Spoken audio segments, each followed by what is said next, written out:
How many businesses could Todd Bishop run with a system like that? Dozens. Dozens? Tens? Hundreds? Yeah. And you might be managing 10 businesses that are small. You might be managing 1 or 2 businesses that are big, and you are relaxing on the beach with your family in Hawaii.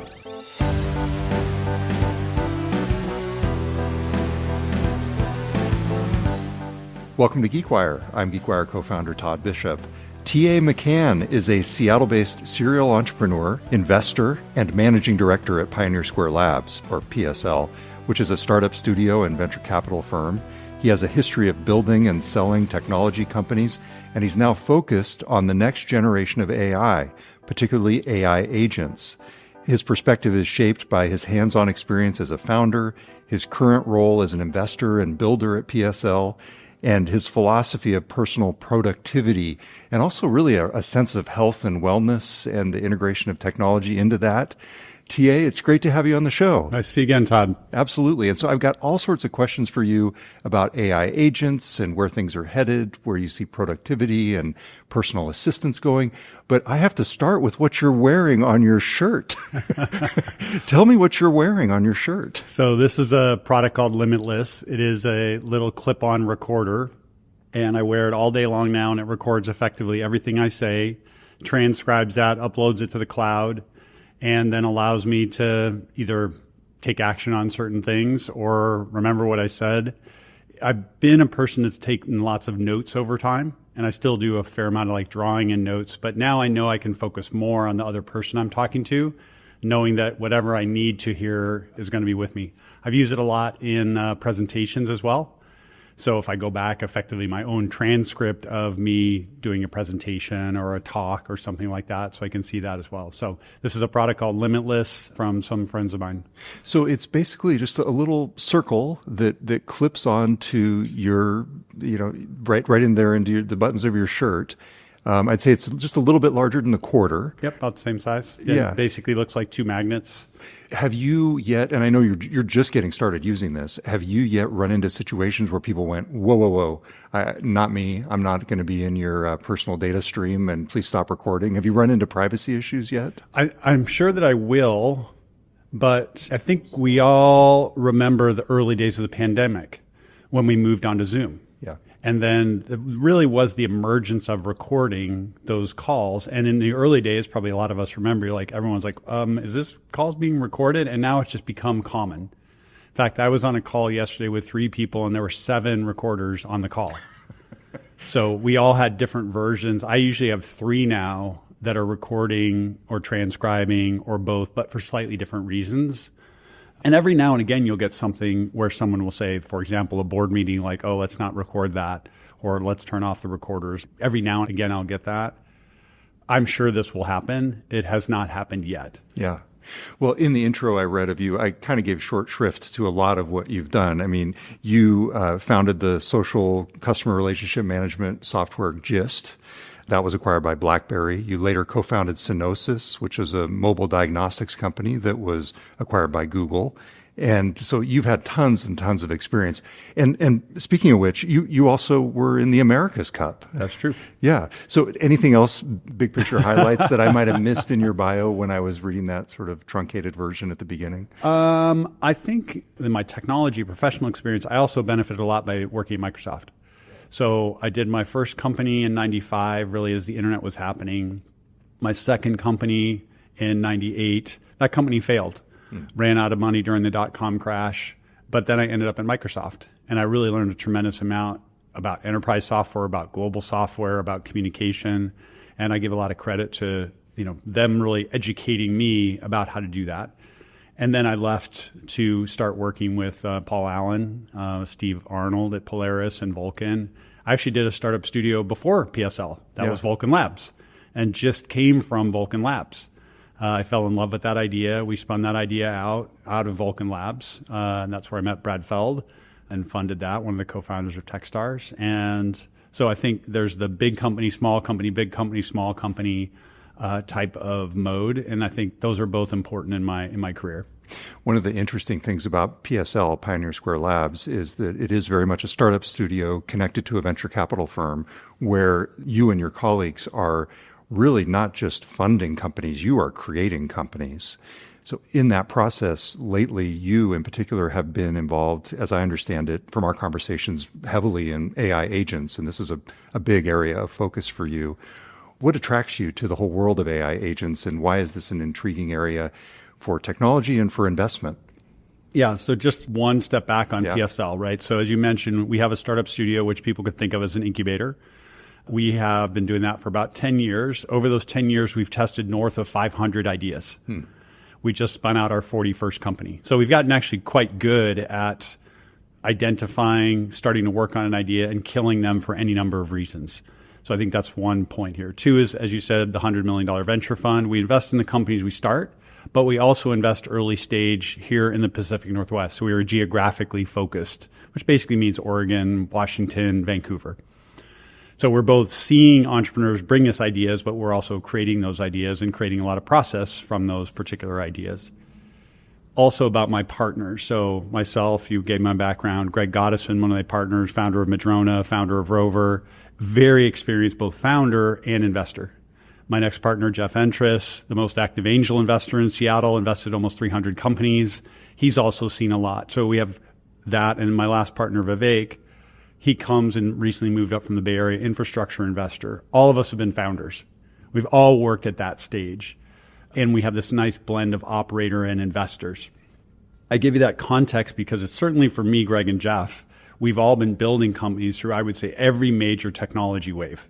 We were building in the internet wave, cloud, mobile social, and then about 2.5 years, 3 years ago, I would call it the ChatGPT moment when many people said like, oh, this is different. This is another one of those. It's almost like the Netscape moment. And it felt different enough that we kind of stopped working on anything that wasn't AI and we started to work, everything was AI of one flavor or another. And that's been the last 2.5 years or so for us. And so that's manifested in a number of different companies. And we're still, like many, trying to figure out how to catch up and understand. But as you say, I think it's unique because we're not just investing, we're also building. And we're making all those choices that you need to do as builders, not just pontificating on the other side of the table as pure investors. It was GPT 3.5, and it was the release of ChatGPT around that same time as well that really galvanized people around this idea of generative AI. And clearly that has taken hold. But this notion of agentic AI and autonomous agents, technology that can work on your behalf and do things independent of you overseeing or directing it in the moment, seems to be kind of the technology that people thought would really take on this year in 2025. Do you feel that it has taken on as much as people were predicting at the beginning of the year? For us, it certainly has. Yeah. For us, for sure. In what way? Well, I probably will talk and give examples of things that we're building as examples of this sort of trend or theme. So as you had the ChatGPT moment, but we also had the moments in the last sort of 6 months where reasoning models have come online. Right. And so we have a product we built internally. I just talked about our PSL process. About 8 months ago, we said, I wonder if we can apply AI to our own internal process. Part of you have to do that is you have this reasoning model. We also have built over the last N number of years a rubric for what is a good idea. How big is the market? How clear is our competitive differentiation? How big is the customer pain, et cetera? Things that a normal VC would look at, say like great idea, average idea, bad idea. We took the reasoning model, we took the rubric, and we started generating ideas. And we did that with this product we've built now called Spark. And Spark can start with an idea from a person. Let's look at your background and try and build ideas for you, Todd. It could start with a blank sheet of paper, or it could actually start from a competitive product. So we want to build the next version of Expedia in an AI forward way. Start with Expedia and start reasoning against that, against all the categories of the rubric. And then effectively there are agents or sub-agents underneath that when you want to say build a competitive landscape. Reason around the competitive landscape for new co, how it would position against existing co. The next thing it will do, it will say, okay, I understand the competitive landscape. Let's assume there's white space there. The next thing we want to do is go figure out, do I know anybody who could be a good customer? So we have a whole different agent, which is looking at our entire list of contacts, which is north of 70,000, finding the ideal customer profiles in the people we know and generating outbound messages to those people to ask them about what we're doing. If you can get through that, the next thing you'd want to do would be like, well, I wonder if I can find customers in the real world. So we would build an artificial landing page and we would do demand gen against landing page. Well, that's now in Spark. It's a different agent that literally builds a full-fledged landing page. Really? Oh, yeah. Just on its own? Oh, yeah. Based on the specs that come out of Based the on rest me of the writing process? 2 sentences Wow. of an idea. It enriches the idea, builds a competitive landscape, finds ideal customer profiles, builds a landing page, and then it does investor searching. Spark is a coordination layer on top of many agents or sub-agents, which are assembling the information to ultimately build startups more quickly. And we're in the process of productizing that. I don't know if you remember, but I think it might have been last year you set me up to sit in on one of the Pioneer Square Labs ideation sessions. So I got a chance to see that. And Spark at the time was in a different form. I mean, what you're describing now. No, that was the baby version. Yeah, exactly. Because what you're describing now is like, I can tell you have not, as a team, stopped evolving that. So clearly there's agents at work there. It has to raise the question, like, what does that do to your own role as somebody leading the firm and to the role of all the people you have working with you? I mean, it's almost like you're a microcosm of the question of what happens to jobs in this new landscape of artificial intelligence. Or like, what does it mean for you all? Well, it either means for us that we can either do more ideas or better ideas, or maybe both. Not sure yet. Like, we're still continuing to press ourselves. Just like I think everybody who's trying to wrestle with what does all of this AI workflow mean for us, we're asking ourselves that too. And yet you have to kind of embrace the technology, test it, and then understand the answer to that question. So for us, it's either going to be more or better or both number of ideas that we can deal with. We also are using this to attract entrepreneurs. So I could literally like go take someone's LinkedIn profile right now and within about 5 minutes have 5 brand new ideas for them based on their background, based on their own founder idea fit, and I could send that to them and say, hey, I'd love to work with you at PSL. And if they say like, those ideas are bad, we're like, tell me a different one, and we'll work on your idea. Yeah. So it will be a way for us to accelerate our engagement with entrepreneurs. It's also a way for us to build teams around them. So for any given idea, we usually build what we call a first 5 org chart. So if Todd were the CEO of XCO or TA was the CEO of XCO, we come with different backgrounds, different experiences. So we might build a different team around each one of us, even for the exact same idea. Right. So we can use this feature we call Mesh, which is our contact management feature inside of Spark, to now assemble the team too and do the same thing, but for team members, not just for customers. Hey, we're working with this guy, Todd, on this new idea. We're looking for a CTO. Mary, you could be awesome, and here's why. Here's what we're doing. Here's why Todd's great. Here's why the idea is great. So we can assemble team members around that too, which is effectively a recruiting function. So we can augment our recruiting team with that kind of outbound motion as well. But this is an example of different forms of agents. So the landing page component, that's much of a generative agent. It has to take a concept and create a visual landing page. Right. There's also research agents. Yeah. So when you want to build a competitive landscape, that's primarily research. Something like reaching out to customers is a blend of those. How do I match the right customer with the ideal customer profile? And how do I generate a compelling outbound message? So we're blending both the concept of different kind of agents, but then the specific agents for the specific task in a broad workflow. I think one of the big questions that many people have out there, especially based on their experience with generative AI, is how reliable agents will be. So I want to talk with you about that when we come back. You're listening to GeekWire, and we will be right back. Welcome back. It's Todd Bishop. I'm on location this week, like where the magic happens at PSL. This is the room where at least I participated in an ideation session. By the way, I did pitch an idea that Greg Gottesman promptly just completely cut the legs out from underneath. I feel your pain. No. It happens all the time. It felt like such an authentic experience that I actually appreciated the fact that he didn't treat me with kid gloves. I'm here with T.A. McCann. He's a managing director at Pioneer Square Labs. And so T.A., that's obviously with Spark, one of the ways that you're using agents internally. I know you personally also use agents in your own life. I mean, you're wearing one of them, as we talked about earlier, but like you have a lot of automations that when I interact with you on email sometimes, I'm actually not sure if I'm interacting with one of your human assistants or with AI assistant. Like, how have you integrated AI and agents into your own work life? Yeah. So I really want a full AI EA. I use a virtual or offshore EA, fractional EA, and I've used many of them. Executive assistants. And my normal flow there is I find one, I hire them, I train them, and then when we spin out a new company, I usually give them to the CEO. Yeah. Because that person now knows me, but they've also sort of picked up my productivity practices and goes, and I think I'm on number 8 or 9 now. Yeah, they know the drill, and you can offer that benefit to somebody else. Correct. But a couple of automations that we've built is a product we call Whispers. So I end up meeting with new people a lot. And in order to prep for those meetings, it takes a little bit of a workflow to remember, like, who is this person? Why am I meeting with them? Who introduced me? What research do I need? What are the right questions to start the conversation with? So now we've built effectively a combination of scripts which create that as a WhatsApp channel. So before every meeting, I'll basically get a WhatsApp message of like, you're meeting with so-and-so about the such and such thing.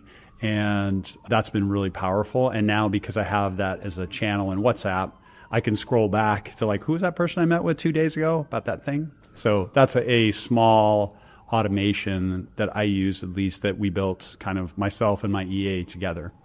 To what extent are you finding the tools that you need in off-the-shelf technologies? And to what extent do you need then to go out and create these things yourself to serve your needs? A little bit of both. I mean, in some ways, what we're doing here in the companies we create may be pieces of off-the-shelf and then customized for, one particular workflow or another. I mean, take a Limitless as a good one, but I'm going to have to extend this further. Yeah. Right. It's going to be like 75% of the way to what I want, and then I'm going to have to do a bunch of other stuff on the back end to make sure that my EA ends up with the right thing that I need out of the recording, for example. Whispers was pieces of automation put together. I use another cool product from a friend of mine called Blocks.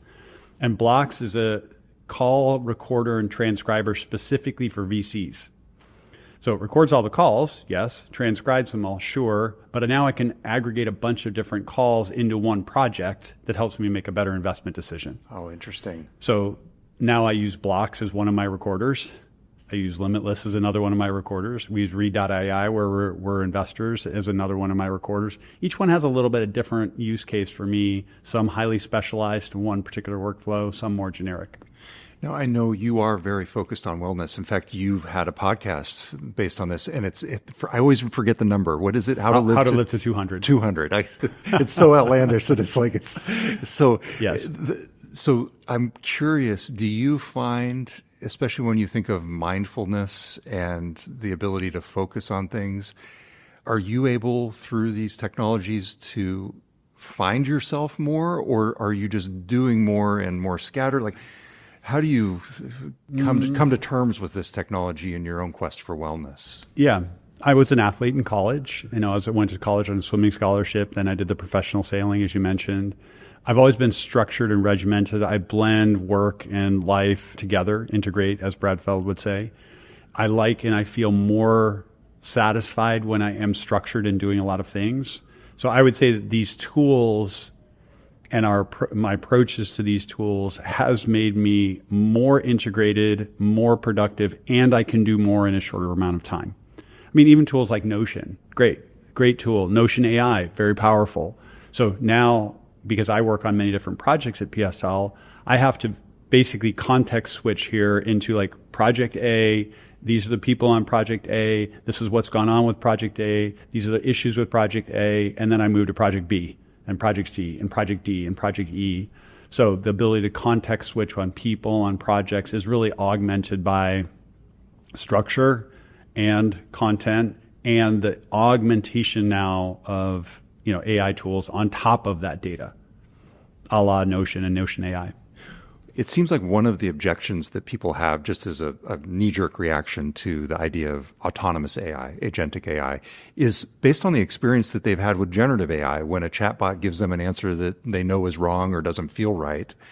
And yet the idea of sort of turning over the keys to the agents you're not able to jump in and say, hey, that's wrong necessarily. How do you balance that? And have you been running into issues where things that you've turned over to an agent didn't turn out the way you wanted to?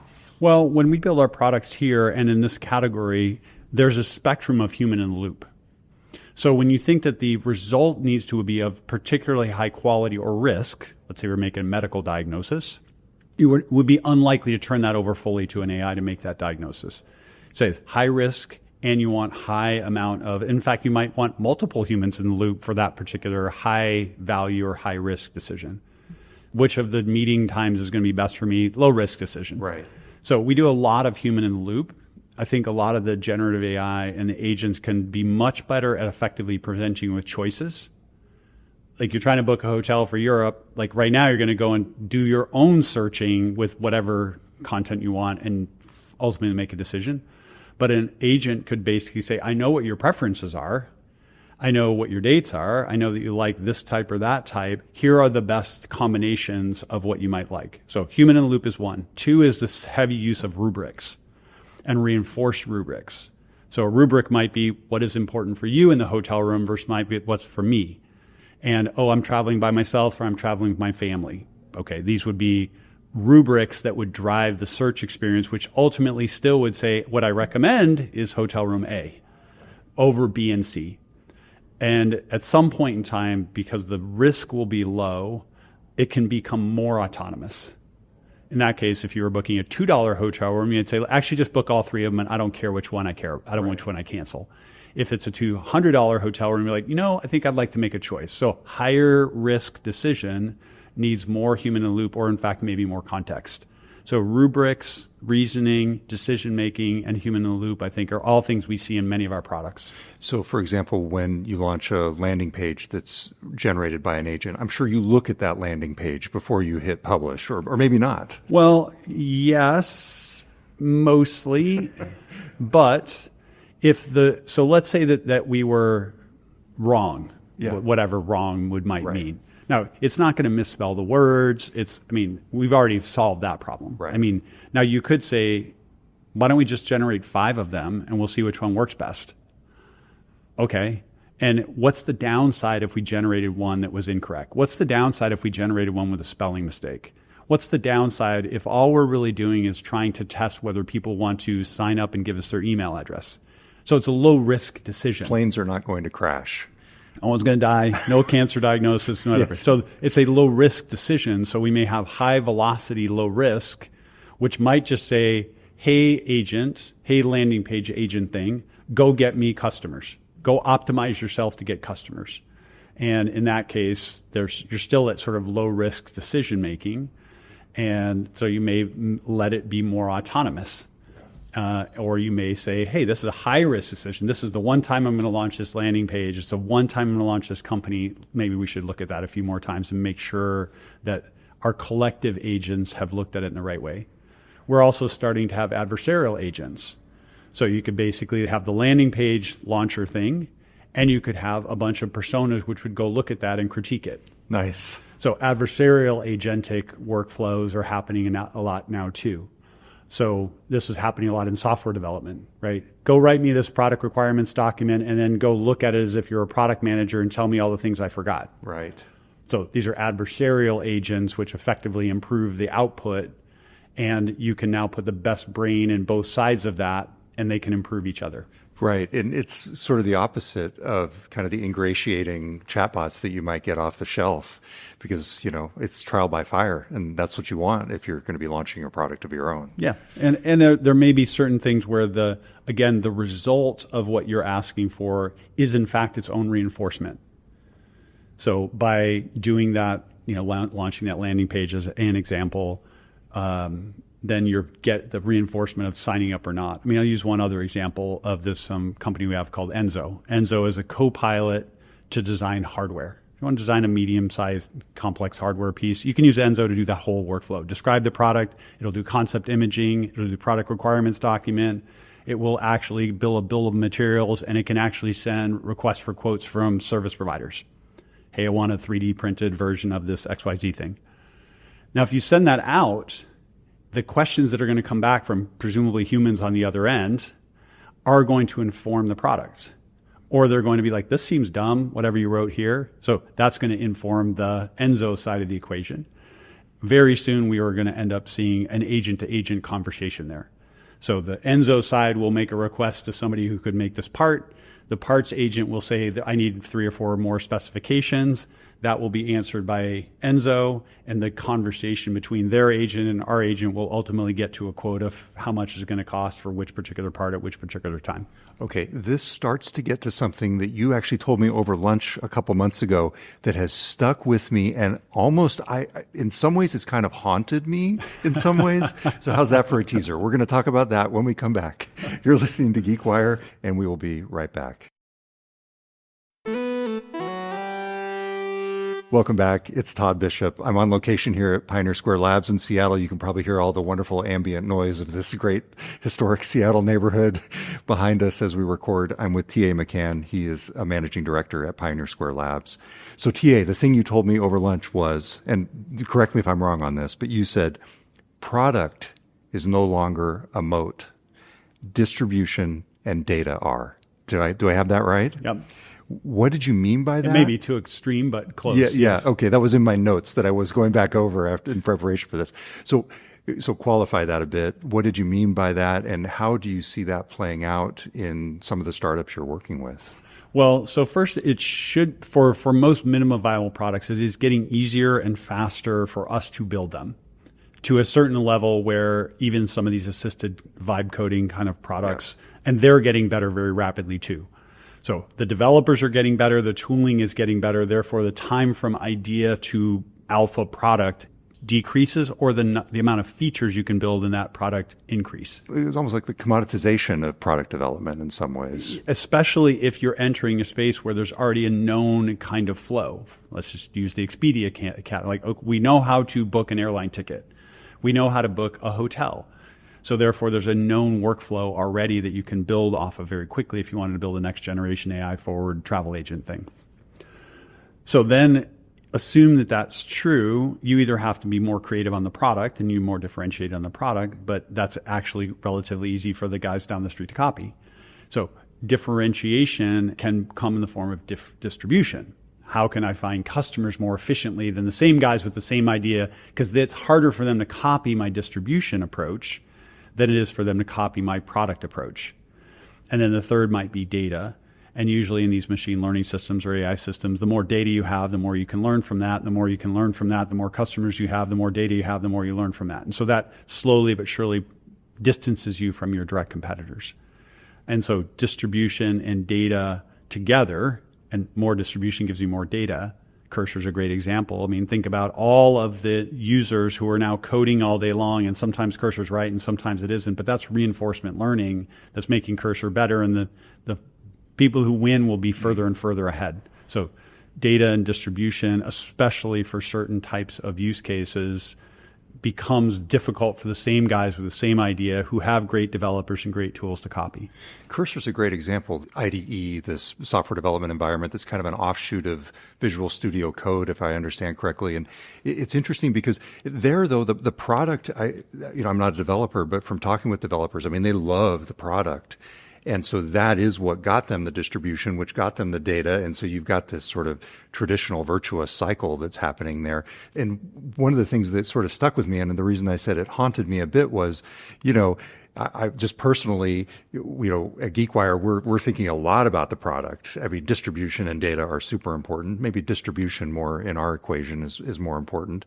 But the differentiation of the product is very important to us. And so when you said that, I was like, oh, is what we're doing not going to matter anymore? And that's why it haunted me a bit. Well, certainly there's opportunities for all of us who still think about product as differentiation.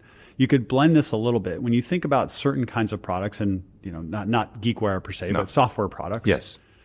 Sometimes when you think about the onboarding experience, for example, that's a product feature, but it leads to distribution. If it's easier for me to get value much more rapidly, then more people will try it.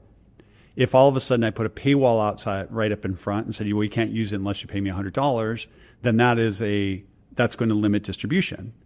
So if you have a product where data is good and you can get to value earlier, you may put certain features, and then 3 people is like, actually the way that they figured out how to onboard customers and get them to value is a product feature that will manifest itself in distribution. One of the things that I've seen that you showed me at one point involved interaction of agents in Slack. I'm not sure if you're able to talk about that particular startup at this point. Yep. It fascinated me because I envision machines and agents talking to each other kind of behind the scenes, almost in binary.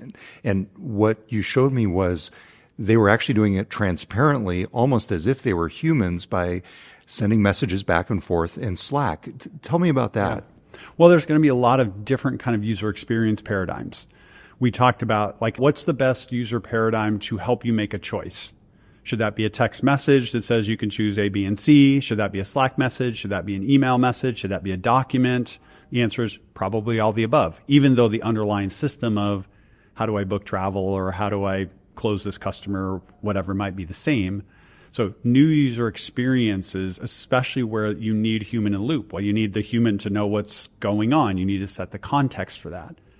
So you have a choice as a product developer, product manager. Do I force somebody into a new user interface where there may be better context, but it's a new user interface, it's not part of their flow? For the human. For the human. Now, many of us live in Slack or Teams, or we live in our inbox, or we live in documents, or we live in Notion.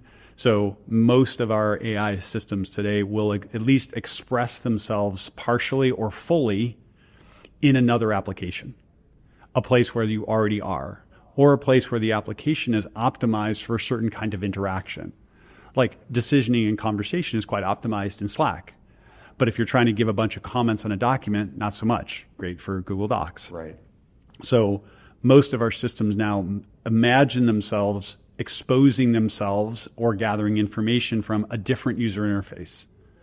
And the better tools now are doing that, where, you'll manifest, and it could be like, sometimes I ask you a question on WhatsApp and then you give me information that then informs the Google Doc that I'm going to have, and then I write a Friday Slack update for the whole team. Lots of our products are doing that. And so they'll have multiple interfaces into the product itself as there becomes need for more context. Therefore, dedicated interfaces like Slack or Google Docs may be more limited, and therefore a dedicated user interface for a product might be there. If I'm remembering correctly, the Slack example that you showed me was a product manager or a project manager and a developer. Are you able to talk about that? Yeah, it's a project called Atreon. Yeah. And Atreon is a software-based program or project manager for software development teams. Most software development teams or program managers do 3 functions. One is they plan and scope the work. These usually manifest in user stories, how's the product supposed to work, et cetera. The second thing they do is they manage the communication amongst everybody, the questions during the sprint and how to answer that. And the third is they allocate to specific resources, people, usually. So Atreon was built for that. And it was built so it can take a request from a customer and it can build a user story. It can take that user story and answer questions about said user story. It can manage a sprint team. And that's oftentimes either done physically, or more oftentimes it's now done in Slack. So you're like, Todd, what have you been doing? Greg, what have you been doing? Mary, what have you been doing? That can happen, and Atreon can keep up, can also know, like, well, Bob's behind and Mary's ahead. Bob's dependent on Mary's work. So how do we solve that?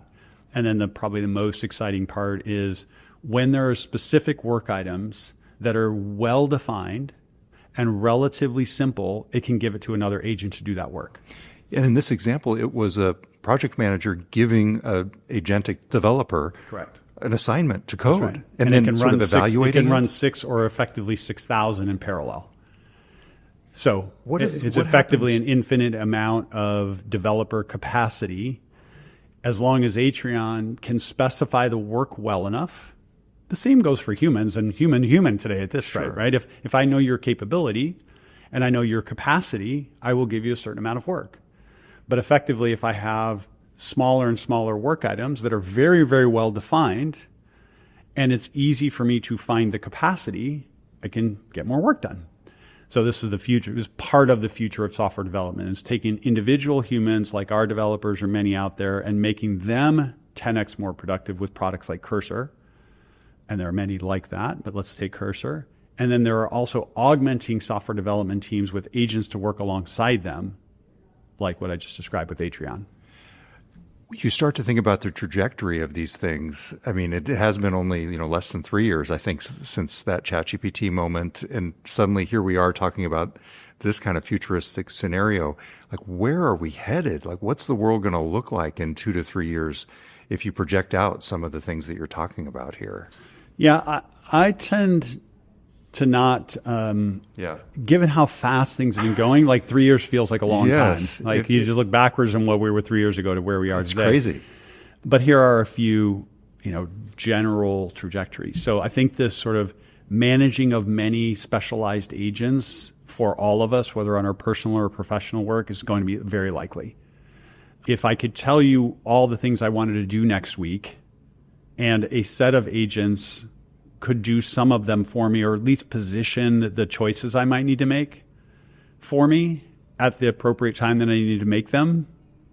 Therefore, I might have my travel agent and my finance agent and my stock trading agent and my personal health coach agent and my home chef agent, et cetera. I think that's highly likely in the next couple of years. I think it will become quite common for us to talk about that. And like, I don't know, which one are you using for travel? Oh, I like that one better for personal travel, and this one better for business travel, and that one better for adventure travel. Fine. So we will, and we may in fact end up with our own versions of a COO that is effectively managing our personal, professional, family life on behalf of those with a set of preferences. What is important to me this year? And that COO is agentic, not Absolutely. human. Okay. Or it's a rubric. Yeah.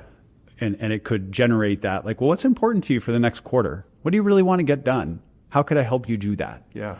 And I think that will be lots of very dedicated, specific agents initially, and then certain companies will attempt to provide that Uber agent, as it were, for things like that. But I think that's one. Yeah. That's one. I think, Sam Altman is quite famous for, and I don't know if he said it first or other people did, but this sort of billion-dollar company of one person. Mm-hmm. So you heard me talk about Atreon. We have other products that are basically fully enabling Spark, taking a human who has a concept for an idea, manifesting that idea, especially a software-based idea, very, very rapidly with much more information, and therefore theoretically higher success rate. How many businesses could Todd Bishop run with a system like that? Dozens. Dozens, tens, hundreds. Yeah. And you might be managing 10 businesses that are small. You might be managing 1 or 2 businesses that are big, when Atreon and Atreon's agents are building most of the code, and Pico and Pico's agents are finding more and more customers, and you are relaxing on the beach with your family in Hawaii on a trip that somebody planned for you. Yeah. So this opportunity for us to use the creativity of what could I imagine and how could I manifest that, especially in software-based approaches, software-based tools, software-based companies. And then you come back to the point of, if product is easy, ideas are easy, and product is easy, then distribution and or data may be the thing that needs to be a moat. But you may also be quite happy if, like, hey, we build another business and made a little bit of money on the side, and it's kind of fun and interesting, just like if I was going to monetize Whispers. Yeah. Like, it's not a venture scale idea. It doesn't have to be differentiated against all the other ways it could do it, but it might be fun, and I make, beer and pizza money on the side. Well, the thing that you said about going to the beach, relaxing on the beach, resonates with me. Because and actually, I'm remembering now, I did an interview with a podcast with Aaron Levy, the Box CEO, and it's the reason you reached out, and we've reconnected over the past few months on this stuff. It's been a lot of fun. It's very, very good, by the way. Yeah. I really enjoy his perspective. And one of the things he said, because I was sort of in my nascent understanding of agents in particular, and my point to him was like, wait a second, aren't you just sort of in Tahoe more these days because you've got all these agents doing work on your behalf? And his point was, no, he's doing more than ever because he has more capability than ever. So he's just adding more and more to his plate. And it also kind of gets to the question I was asking you earlier about, work-life balance and wellness and all those things that I know are important to you and to everybody else as well. Like, are we going to be better humans at the end of all this? Well, I think lots of people can define better in many ways. Right. So one area we didn't really go into, but I do think that in the next 2 to 3 years, we will all emerge quite dramatically on the next generation of health as powered by AI. And we will be saying that your genome and mine are different, your diet and mine are different, your goals and mine are different, and yet there will be AI assisted. How do we get to the right outcome? And a quote unquote better, however you define better to be, that is going to be true. And I think will become more true every year. And you can already see plenty of examples like this, but I think it will become much more common for all of us to have a view on that perspective. And healthier can be quantified. So I think Absolutely. you could say better could be objectively better in Correct. that case. Live longer, live better, Yes. be more productive, 200 sleep years. better, whatever.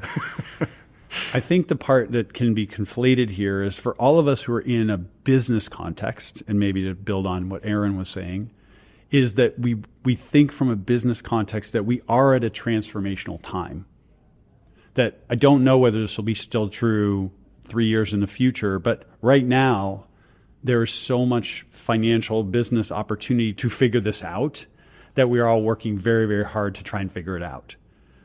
And that I think is different than, and again, it may be equal pace 2 or 3 years in the future, or we might get, okay, this felt like the internet in 1998 when we're like, now I kind of understand how this works. Right. This was cloud 2005 when we started to figure it out. This was mobile social, not 2007, 2008, but 2010. So we're at this point in time where for all of us who are in the build business, in the technology business, in a highly competitive world, we're working very hard to figure it out and either be in the lead pack or we're going to fall behind. The frenzy may not be representative of the long-term reality. Correct. Yeah. It may be. And then we're going to be in this mode of rebalancing, as you say, okay, now if I assume this is the new normal, this is the pace of innovation, and the new normal, I can't sprint forever, so I now need to have renormalize into, okay, but how do I balance that, the health, wellness, family, all the other things, community that might be important to oneself. I personally think I keep that in reasonably good balance.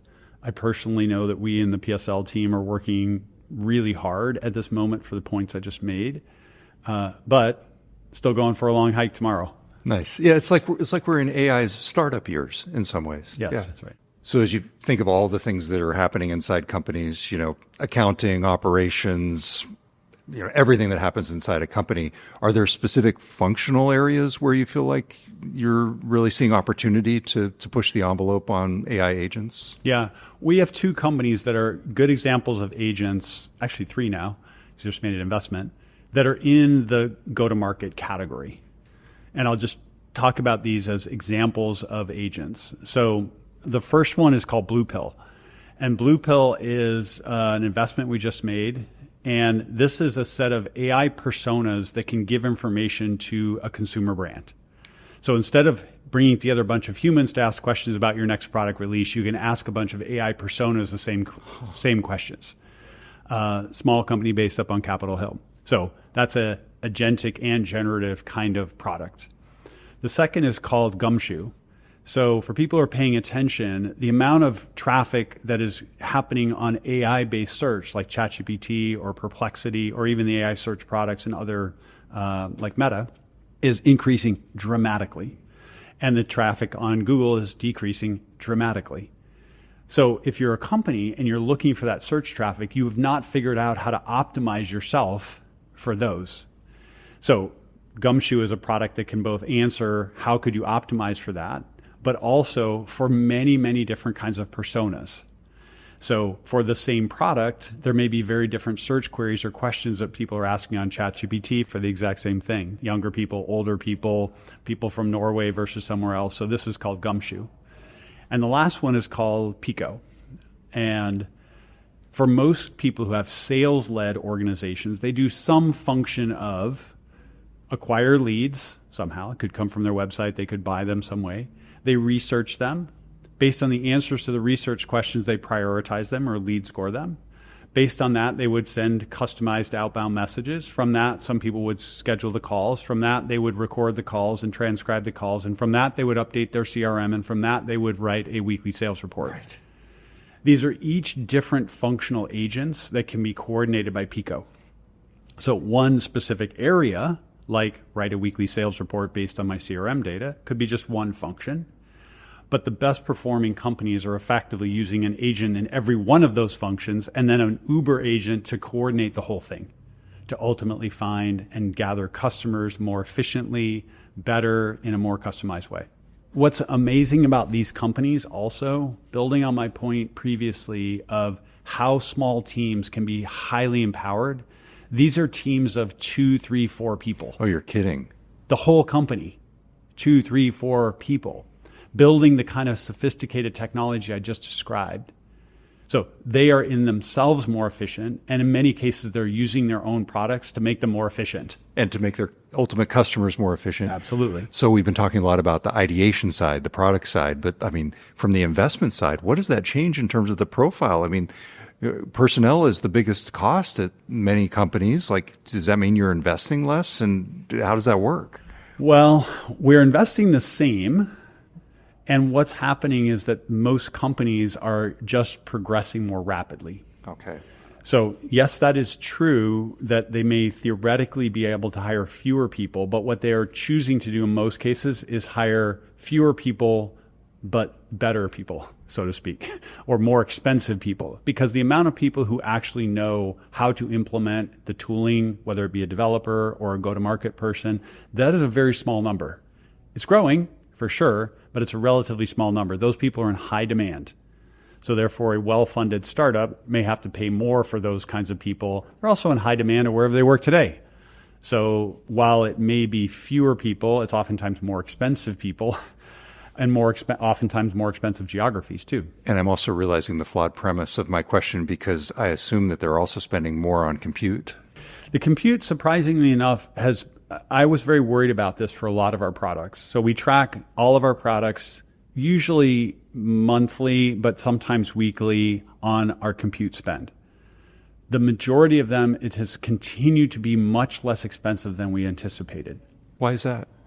Either the models are so good, or we're so good using them, or the OpenAIs of the world and Anthropics are underwriting this because of their own competitive dynamics.